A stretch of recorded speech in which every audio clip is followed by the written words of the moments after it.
when the people are in these stands watching you, be they parents or students or kids, you're lifting them up. When people are out here saying, "Ah," or they're saying, "Yay," or they're saying all of the things that they say in response to the game, you're lifting them up with a sense of joy about being a part of a community. And we need that. Yes. She's quite inspirational, isn't she, Kamala Harris? She's a minor prophet, I think, in the modern age. For the radical left, which worships low IQ theater. And she's a star in the low IQ theater. That's Kamala Harris. Ooh, you're lifting them up with this tortured fake smile. That was disturbing. And it's a women's basketball team, but standing behind her, a bunch of people with beards. I don't know if the women's basketball team growing beards now. They might be. You know how they are. That reminds me of the CEO of United Airlines. Did you see the CEO of United Airlines? Who's trying to find women pilots of color. Nothing is more important to him than the melanin levels of airline pilots and their genitalia. Very important. And that video's been bopping around for a couple of days, but we just learned that the CEO of United Airlines is apparently a cross-dresser. He's, that's a transvestite, not a transgender. That's just, unless he does the chop, chop, fizz, fizz, and then that's another thing altogether. Because somebody bring me a mayonnaise jar. I've just had an accident. But the CEO of United Airlines, apparently a drag queen. Is that the correct term? Jeff, is that the right word? Why would Jeff know? Jeff doesn't know. Jeff's on the phones today. And that means that we are at 888-630-9625. 888-630-9625 is the telephone number, absolutely free to you. And it is a mad world out there. There's no doubt about it. We got a lot of crazy going on around here, and it's just getting crazier, isn't it? You know why? Too many Democrats have been deinstitutionalized. It's time we start institutionalizing more people. I say this as someone that lives in Washington, D.C., that works in Washington, D.C. I follow the hijinks in Washington, D.C., and I'm telling you, we're going to need to build a whole lot more mental institutions. Yes, sirree. Yes, sirree, Bob. Did you say yes, sirree, Bob? Is that the... why Bob? Nobody knows. All right. Yeah, so I want to get to the cross-track because we've got audio of him talking about how important DEI is in flying airplanes, because that makes a lot of sense. Try just not crashing them into the ground or having panels, what is it called, a door plug. Try to see that your door plugs don't pop off of 737s anymore while in flight. And also maybe work on the food, because the food could use a lot of help too. But I've got that for you today because he's focused on diversity, equity, and inclusion when it comes to flying airplanes. I'm focused on aviation safety and better food, and maybe vodka rocks with a little piece of lemon if that's okay. Thank you very much. So I'll get into that. The United Airlines, that's crazy. White House set to renew terrorist designation of Houthi rebels. Apparently the Houthis have not given millions of dollars to the Biden family. They should probably do that. Biden gave billions of dollars to Iran in exchange for 5 hostages. $6 billion he gave the world's leading state sponsor of terror because the Democrats, they love terror. They gave us the KKK and the Weathermen and the Weather Underground and the SDS, the Students for a Democratic Society, and the Symbionese Liberation Army, and they take hostages, they launch suicide attacks. The Democrats, In fact, they really didn't get into suicide attacks until the last few years, but now they're into suicide attacks too. But the Houthis, when Joe Biden came in, I think it was one of those day one things. He took the Houthis off of the terrorist list, and now they're putting them back on. He took a lot of convincing. Let's just say that, a lot of convincing. Now the Houthis are going back on, which is probably racist, if you ask a Democrat school teacher, because danger, completely nuts. Also, it turns out the people of Hamas, they're very big on a drug. It's methamphetamine, and the Hamas people, and apparently when they attacked on October 7th and mutilated women and kidnapped and raped and tortured and all that stuff, they were also jacked up on methamphetamine, which I thought was kind of interesting because the Nazis of Nazi Germany, they keep coming up lately, don't they? The Democrats should be wearing armbands right about now. But the Nazis were very big on methamphetamine. In particular, some of their especially gruesome units, very big on methamphetamine. And coincidentally, and they were genocidal anti-Semites, and now coincidentally, maybe not, Hamas also hooked on a drug called Captagon. That's Captagon sounds like a fighting arena or something, but the Captagon they like to. So they're high on Captagon and anti-Semitism. Just a coincidence, I think.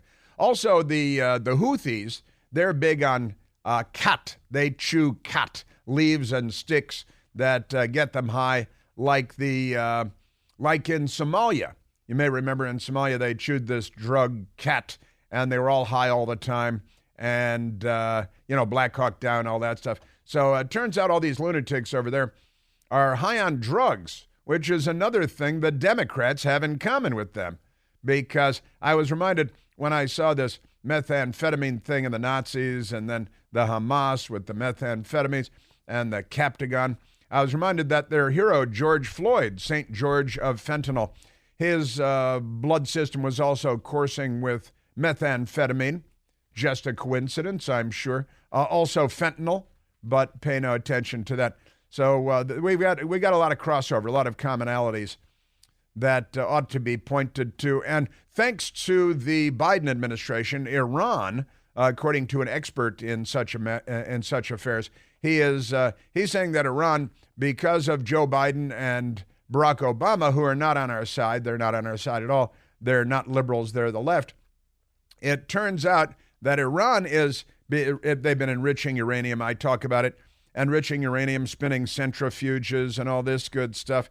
And they are now apparently weeks away from being able to produce nuclear weapons, actual weapons, not just spinning centrifuges and stuff. But nuclear weapons are just around the corner in the hands of Iran, the world's #1 state sponsor of terror. Pay no attention to that because the Democrats don't care. Why should we? This is a pretty extraordinary story. The most dangerous regime in the world, the most murderous regime in the world. And the Democrats helped. And I helped. They helped them spin centrifuges and enrich uranium and stockpile uranium and advance their ballistic missile program unimpeded because they figured that's no big deal. Speaking of John Kerry, he was the chief negotiator on that, right? And now he's our climate czar. He's stepping down as our climate czar. His work here is done. He's done such a good job. I mean, look at outside. It's like 5 degrees outside. All right, success. John Kerry he's carried the day, and now it's freezing on the planet Earth, which is worse, by the way, and everybody knows it's worse to live on a freezing planet than on a warm planet. And that's why the left, they love murdering people, and they don't like people. They'd like to exterminate the entire species to save the planet for the Jeroboas or something. Those are desert rats, as any school child can tell you in the Middle East, because they love Jeroboas, but they hate people. And John Kerry's in Davos, where he flew his wife's Gulfstream jet, no doubt, along with everybody else that flew on their private jets, their Gulfstreams and their Lears, and some of them have Boeing, they have airliners, and they fly to Davos so they can smugly lecture the rest of the world about reducing our carbon footprints, right? And then they get back on their Gulfstream jets and they fly halfway across the world and they smirk smugly. And you think they have stewardesses on those private jets? You see that movie Wall Street? Because in Wall Street, Gordon Gekko, well, that was a little bit Jeffrey Epstein, a little bit of that going on. John Kerry has heated exchange at the World Economic Forum in Davos over the size of his carbon footprint. See? My carbon footprint's bigger than yours. It's a strange time we live in. Yes, it is. So we got that. I got some John Kerry, and I've got that for you because it's fun. And somebody calling on, it's not going to be 60 Minutes or anything like that because they don't do that. It's not going to be ABC News because George Stephanopoulos is their chief anchor, and he, of course, was a Clinton administration official, and then snap, he's one of the world's leading journalists. How did that happen? He had no background in journalism at all, just Democrat Party politics. But we've got that going. So, also Lloyd Austin, the secretary of our entire Department of Defense, is apparently back home, but they could be calling an ambulance again at any time. We're keeping our eyes peeled. Doesn't it sound painful to keep your eyes peeled? That must be an Arab turn of phrase. Keeping it like keeping your eyes peeled. But in any case, Lloyd Austin, he's back home, and the 911 call, the audio of the 911 call that when the Fairfax County 911, hey, I'm with beep, and they delete his name, and I'm here at a home with beep, and they delete the name of the Secretary of Defense because they like redacting things. They're not an open society group of people. They are secretive, and they lie all the time. Boy, do these people lie all the time. But we've got the audio of the Lloyd Austin 911 call, which is a little bit amusing, and in its own way, and I'm glad he's feeling better and he's going back home. And I wish him no harm at all. He's a career Army officer, 4-star general. Then, they make military people. They give military people all the civilian jobs. The left does. So they give a 4-star general the job of Secretary of Defense. The Pentagon spokesman is now a 2-star general, an Air Force general. He was a 1-star general last year, and now he's a 2-star general. So they apparently think he's doing a good job. But the military has taken over the military, something like that. Those jobs are normally held by civilians, but not when the left is in charge because they're not liberals. They're the left. Oh, yeah, speaking of lying to us all the time, the FBI knew, a year ago, more than a year ago, that when they found Hunter Biden's gun pouch, his gun, he had a pouch for his gun. Say, is that a gun in your pouch? Or you're just happy to have your crack pipe with you? But the gun pouch, and by the way, the gun was illegal because he lied on the federal form, and it's no big deal because he is a senator's son and a vice president's son and a president's son, and he's very wealthy because of it, and he hasn't had to do a job for anyone. Well, it depends on how you want to use that turn of phrase, but he hasn't done any work for anyone. I'll just say that. And he's taken in millions and millions of dollars, and of course he's been paying his father's way through life, according to what Hunter Biden told his daughter.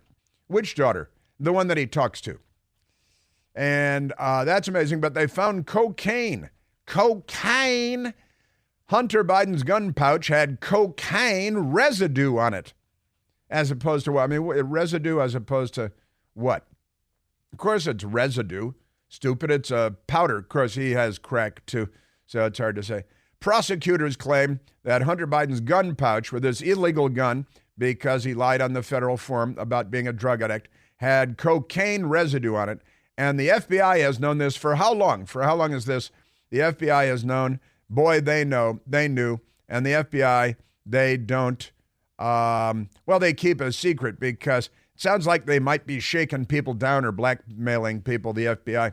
They're not on the side of the truth. Truth, justice, and the American way. Remember that? Even Superman has lost the American way.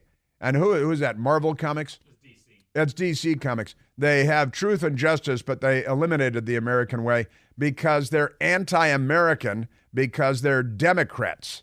That's the thing. Also, Joe Biden doing poorly with Latino voters. And they're shocked by that because everything with them is based on race, because they're a racist political party. Party of the Confederate States of America and the KKK and Jim Crow. And today's Democrat Party is no different. But they're very angry about that, very angry with Latino voters. That's who they're angry with, of course. Oh, and speaking of lies, more lies.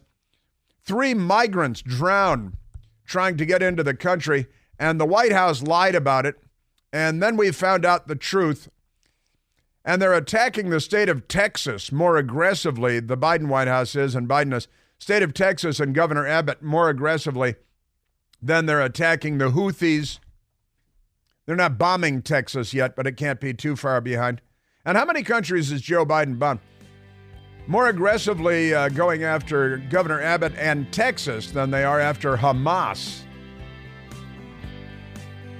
But never mind that.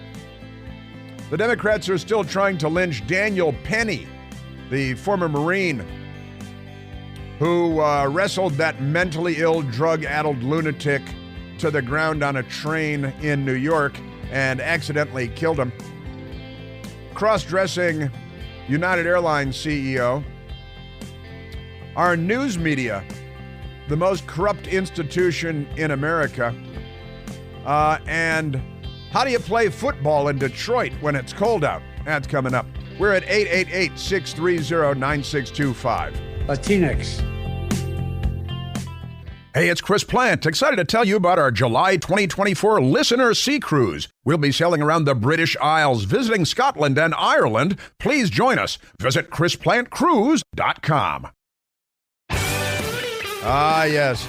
And the Biden administration, DHS, launched an expensive propaganda effort using tax dollars against President Trump and conservatives with the help of a corrupt university. And I will share that with you, our great friends at the Media Research Center, with a great and important story today. Let's grab a quick phone call. Let's go to Chris, calling from Lyndhurst, New Jersey. Chris, you're on Chris Plant Show. How you doing, Chris? Yeah, I was telling the screener. So Menendez, he's being primary. Senator Menendez is being primary here in New Jersey. Uh-huh. And one of the people primarying him is Tammy Murphy, the governor's wife.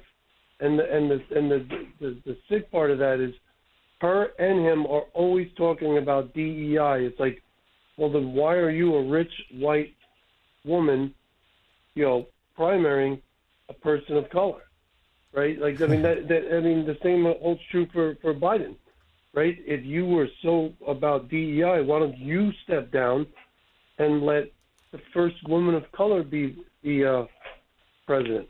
That's the thing. Whenever someone talks about racism, just we need to start really pushing back on them, and people got to get involved. Like I saw, because I ran for state senate here, Republicans didn't vote. Like they say, oh well, I got a job, I got to go to work, I can't donate because blah blah blah. It's like, okay, well if you don't donate to campaigns or you don't volunteer for campaigns, if you can't afford the donation, you definitely can't afford the taxes and the spending.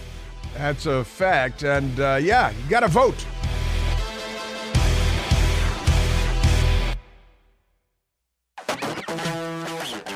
Yeah, John Kerry in Davos scaring the children there with his Frankenstein's monster impersonation, which he does effortlessly, I've got to say. And this story is one for the books. My friends at the Media Research Center, MRC, they do Newsbusters, and, Brent Bozell, great organization. The Daily Wire wrote up the story. Luke Rosiak, just great, Luke Rosiak. He's a reporter, and he likes things that are true, and he checks on facts. That's what reporters are supposed to do, but don't so much anymore. But Luke Rosiak does. The headline at the Daily Wire, how the Biden administration used a counter-terrorism grant to fund anti-conservative propaganda. The radical left-wing extremist campus group that was given $700,000 to use propaganda online that is designed and intended to be at taxpayer expense, detrimental to President Trump and to conservatives. The Department of Homeland Security paid an activist group $700,000 to create self-described propaganda that attacked conservatives, a new investigation found. DHS, our Department of Homeland Security, used a grant program intended to combat terrorists called the Targeted Violence and Terrorism Prevention Program. That's what they call it, because in Washington, people come up with things like that. And naturally, for shorthand, they call it TVTP, because everyone is very severely mentally impaired in Washington. So they use the Targeted Violence and Terrorism Prevention Program to pay activists to write blog posts that criticized Donald Trump and other conservatives under the guise of what they called media literacy. The Media Research Center found through public records requests. The New York Times and Washington Post did not request these public records. CNN and ABC News did not request these public records, nor did they publish them. In its funding application, the University of Rhode Island's Media Education Lab declared that, quoting now, propaganda and misinformation concerning topics including immigration and racial justice had become disruptive, they said. It asked the Department of Homeland Security for funding to run what they called a community-created counter-propaganda. And what that means is propaganda, that they are, and again, this is Benito Mussolini's definition of fascism, a merger of state and corporate power. They said propaganda can also be used for socially beneficial purposes. They just pull it right out here and show it to everyone. Propaganda can also be used for socially beneficial purposes. I keep telling you, their favorite guy is Joseph Goebbels, or as the Reverend Al Sharpton likes to call him, Gurgle, because the Reverend Al Sharpton is, he's a very corrupt person, but he's not particularly literate himself. Did I hear you correctly say that perhaps he was influenced by Gurgle? Could have been Gurgle that he was influenced by. So Rhode Island University, they said, propaganda can also be used for socially beneficial purposes. Indeed, because the public has long recognized as being suggestible, the public is suggestible, the United States has long made use of beneficial propaganda during World War I, World War II, and the Cold War, the grant application said. So they requested money from the Biden administration to stand up and perpetrate a propaganda effort inside the United States with taxpayer dollars. And the Alejandro Mayorkas Department of Homeland Security said, sure, we'll give you $700,000 to conduct propaganda, which can be beneficial. See, it's socially beneficial. That's what they say. Indeed, because the public has long been recognized as being suggestible. That's an awful sentence, by the way. Thank you, University of Rhode Island propagandists. But this is a pretty extraordinary and terrible and horrifying story. The findings position the University of Rhode Island's Media Education Lab and a closely linked activist group, Media Literacy Now, which naturally has to be MLN, because we really need to stop this. This all needs to be stopped. At the center of a sprawling government-funded campaign to run propaganda on Americans to create a mandate for increased censorship. That's their goal. Want to propagandize, to lie, to mislead, to shade the truth ever so slightly, to lower our standards bit by bit, so that the American people are eager for more censorship. That's the goal of the left here, using your tax dollars and mine to perpetrate this crime against the American people. And Alejandro Mayorkas should be in handcuffs. And it might not end there.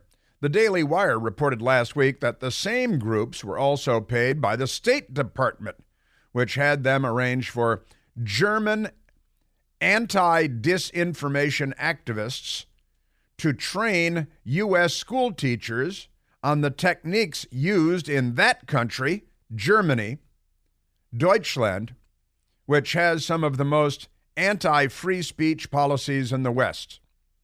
Well, they did give us the Socialist Workers' Party, didn't they? Media Research Center said the grant shows that Congress must abolish all domestic censorship programs. I'm telling you, this is very creepy. They're very creepy people. The MRC, Media Research Center, concluded in their investigation the Biden administration is able to get something quite special with its $700,000 TVTP grant. That's right. Harnessing the Media Literacy Now network and ultimately paying children to advocate for media literacy mandates and snares the whole of the American public school system in its agenda. With just 2 grants, first from the State Department and now from the Department of Homeland Security, which should be abolished, the Biden administration has been able to artificially create a perpetual public demand for media literacy in public education, supercharging a censorship industry devoted to an inherently anti-American philosophy hidden beneath the asinine moniker of media literacy, the Media Research Center wrote. The Department of Homeland Security grant led to an entity known as Courageous RI, and it's always the opposite of what they call it, right? It's the cowardly IR, probably. So they call it Courageous RI, helmed by a University of Rhode Island professor and leftist activist named Renee Hobbs, which said that its program would use the funds to manipulate the public and policymakers into demanding policies to crack down on what they call misinformation. The problem is that it's not misinformation. You know, all the things that they've called misinformation that were true and correct. Like there was no Russian collusion between President Trump, the Trump campaign, the Trump White House, and Russia. None of that. But Russia did give millions of dollars to the Biden family. Russians with ties to Vladimir Putin, millions of dollars, Biden family, no problem. Ukraine, millions of dollars, Biden family, no problem. China, millions of dollars, Biden family, no problem. So it said media literacy training was especially needed in Rhode Island because the Southern Poverty Law Center, a radical left-wing extremist group that has more ties to terrorist attacks than just about any entity in America, the attack on the Family Research Council and the attack on a baseball field in Alexandria, Virginia, where Congressman Steve Scalise was shot. Southern Poverty Law Center was inspiration for those 2 terror attacks, where Family Research Council, one man was shot, and then he stopped the gunman who brought the Chick-fil-A sandwiches that he was going to throw on the dead bodies of all the people he murdered there because the Southern Poverty Law Center told him that they were bad. And so the gay activist that went there with a gun and Chick-fil-A sandwiches with an eye toward murdering everybody. Southern Poverty Law Center should, well, it's glorified by the corrupt news media. It's a filthy left-wing radical organization that lies for the Democrat Party. So the Southern Poverty Law Center identified several active hate groups in the state, in Rhode Island. One of them, they have that Senator Sheldon Whitehouse. They call him Senator Sheldon White Man. He belongs to that whites only yacht club in Rhode Island, right? That and then they let one Spanish guy in so they can say, oh, look, we're diverse, right? He's a billionaire or something, but that's okay. Never mind that. And that some residents of the January 6th insurrection that breached the Capitol building were from the state of Rhode Island. Therefore, there should be a crackdown on the entire state of Rhode Island, right? These people are fascists. They're anti-American. They're un-American. The Anti-Terrorism Grant Program was created under the Obama administration, and Miles Taylor, the DHS chief of staff under Donald Trump, who gained notoriety for writing a New York Times op-ed admitting to undermining Trump from within, maneuvered to ensure that it lived on despite his boss's wishes. He should go to prison for undermining the U.S. government. And he took an oath, too, which he violated. But according to a 2020 Politico article, by this year, the program was being used to explicitly liken people who believe that there is a deep state, the idea that unelected bureaucrats might behave like Miles to undermine the president, to Holocaust deniers. This is their program, their propaganda program, that if you say, well, the deep state did it, then they say, you're a Holocaust denier, and they liken you to Holocaust deniers. Of course, the Socialist Workers' Party, they're the Holocaust, they created the Holocaust of the Jews in World War II, Socialist Workers' Party. And now the Holocaust purveyors are Hamas, and the Democrat Party is out in the streets marching in favor of and in support of Hamas. Is that a coincidence? The posts that they put online sometimes had less to do with media literacy than political opinion, railing against the National Rifle Association and stand your ground laws.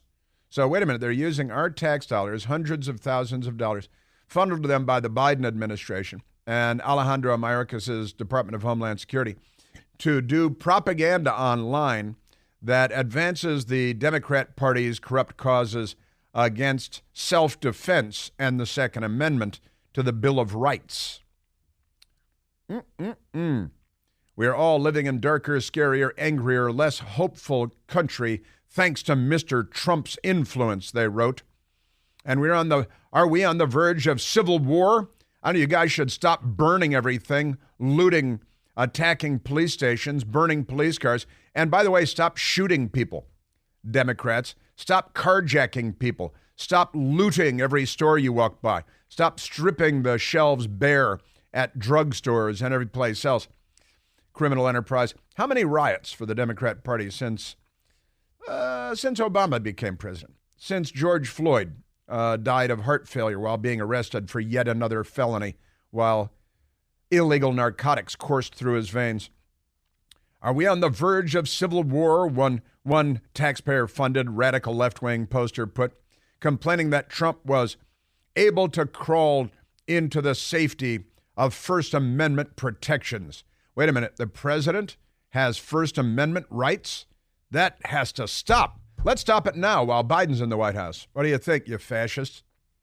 It won't be easy, but we really have to reduce Trump's influence. Now, these are the things that they're posting with taxpayer money. These radical left-wing groups in the University of Rhode Island with a radical left-wing professor. Content moderation decisions. See, that's content moderation. That's censorship. That's their communist euphemism for censorship, content moderation. Content moderation decisions of digital platforms actually do not violate ordinary people's constitutionally guaranteed speech rights, they wrote.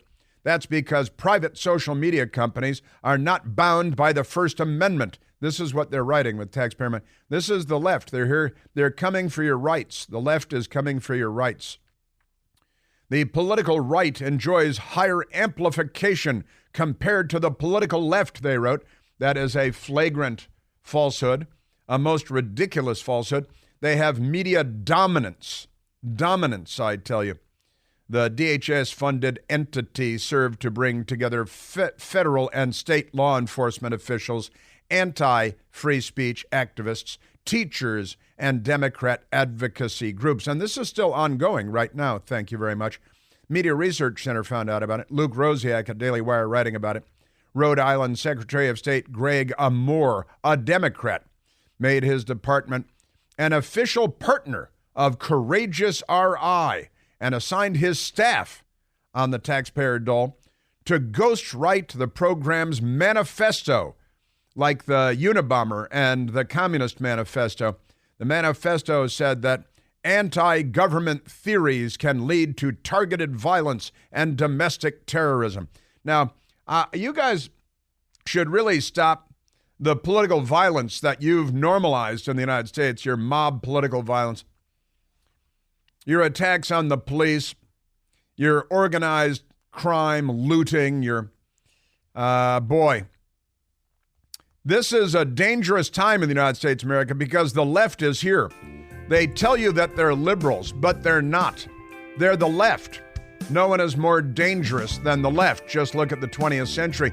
They murdered 100 million people in the name of bringing about utopia. Free speech is not their thing. The Bill of Rights is not their thing.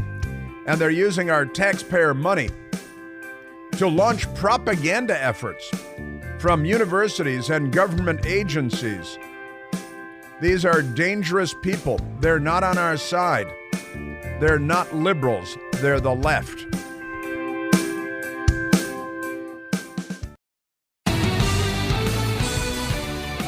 All right, let's go to the telephone. The Biden administration, the Department of Homeland Security, the University of Rhode Island, propagandists, left-wing front groups, propaganda in the United States attacking Trump and conservatives. These are dangerous leftists. Let's go to the phones. Let's go to Finn, calling from Bethesda, Maryland. Finn, you're on the Chris Plant Show. Chris, how are you doing today? Very well, thank you. Very good. Chris, my wife is from Bilbao, which is the heart of the Basque region of Spain. Yeah, you bet. And I'm all in on the Basque region. We bought a piece of property there, and I absolutely love it. And I got to tell you, for 35 years that I've been going there, I've seen this movement of the left. And I called in for another reason. It was Project Mockingbird, but I just wanted to reiterate this stuff. Is that, when I first went to the Basque region, you would see all of these propaganda posters all over the place and spray painted all over the place about ETA. And ETA was gaslighting the Basque people, proclaiming that they are fighting for the Basque people in the Basque region and Euskadi and this and that and the other thing. And, and I was kind of like all in. You're kind of driven in by this thing, that they want to have their own land. And then you read at the bottom of the propaganda, and it says, it's in Basque, and it says, something to the lines of, the Communist Party or the Socialist Workers' Party or something along those lines. And I said to my wife, I said, you can't support this. These guys are communists. Yeah, that's right. The Basque Homeland and Freedom, ETA, commies. Like in Washington, D.C. the other day with their signs.